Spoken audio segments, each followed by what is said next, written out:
Good evening, colleagues and participants. My name is Olayinka Victor. I want to present on a topic titled Prevalence of Musculoskeletal Disorder Among Construction Workers in Jalingo, Metropolis, Taraba State, Nigeria. The outline is listed below. I have the introduction, but due to the limited number of slides to present, I omitted the objective of the studies and the methodology. But along the line, we have the management, prevention, and conclusion on this same topic.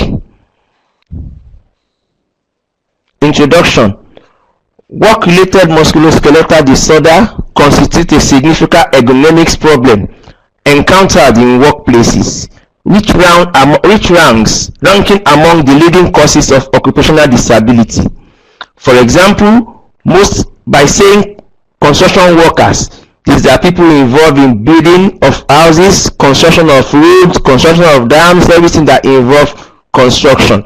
And this entails the carpentry work, the bricklaying, the medicine, the welders, the iron binders, so on and so forth. And musculoskeletal disorder includes a group of conditions that affect the nerves, tendon, muscles, and the supporting structures, such as the intravertebral disc and the vertebral bones. And there are some common examples of these musculoskeletal problems. We have carpal tunnel syndrome, tonsillitis, tendon neck syndrome, low back pain, knee pain, ankle pain, so on and so forth. Then, along the line again, there are series of symptoms, which really means the main symptoms now is pains now, which lead to disability, and this is such as discomfort in the shoulder, neck, elbow, hip, knee, and where multiple joint manifestation, aching and tingling, swelling and pains. Other symptoms include muscle wasting and tremor. And the predisposing factors now of this condition now are poor working condition, and the absence of effective work injury prevention program, and poor health insurance policy, overtime and overstrenuous job, working with vibratory gadgets, multiple contact sport participation, poor sitting posture, poor standing posture. And the main objective of this particular studies is to really determine the prevalence, how common construction workers are predisposed to musculoskeletal disorder. And the risk factor here is among the population.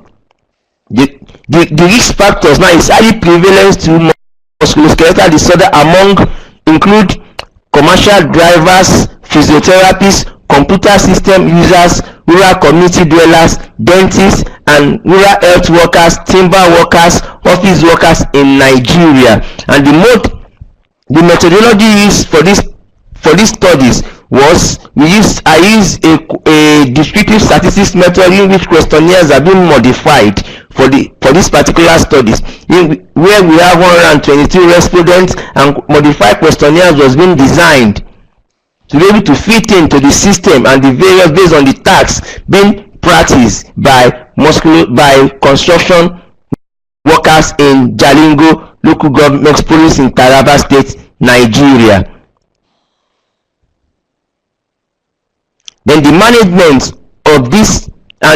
and treatment include anti-inflammatory drugs, cryotherapy, exercise therapy, electrical stimulation, ultrasound therapy, massage, hydrotherapy, traction, hydrocollator path, and at times surgery might be required to prevent such disorder.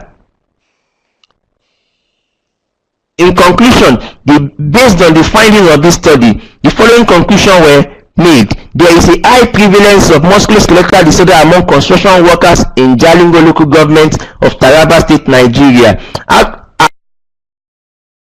As in 113 out of the 120 respondents had experience of musculoskeletal disorder, and which signifies 92.6% of the total respondents, and the workers that get tired easily at work are less prone to the development of musculoskeletal disorder. At this particular junction, is being made known clear is it made known clear to us that workers in this region, in this area, they are prone to musculoskeletal disorder due to improper education on some enlightenment program on how to go about their job, and due to bad condition of work and strenuous job. What are the recommendations? The recommendation is there is an enlightenment program or seminar that could be organized on how to avoid or probably reduce the risk factor and also prevent the occurrence of musculoskeletal disorder among construction workers. So this ends my presentation. Thank you for listening.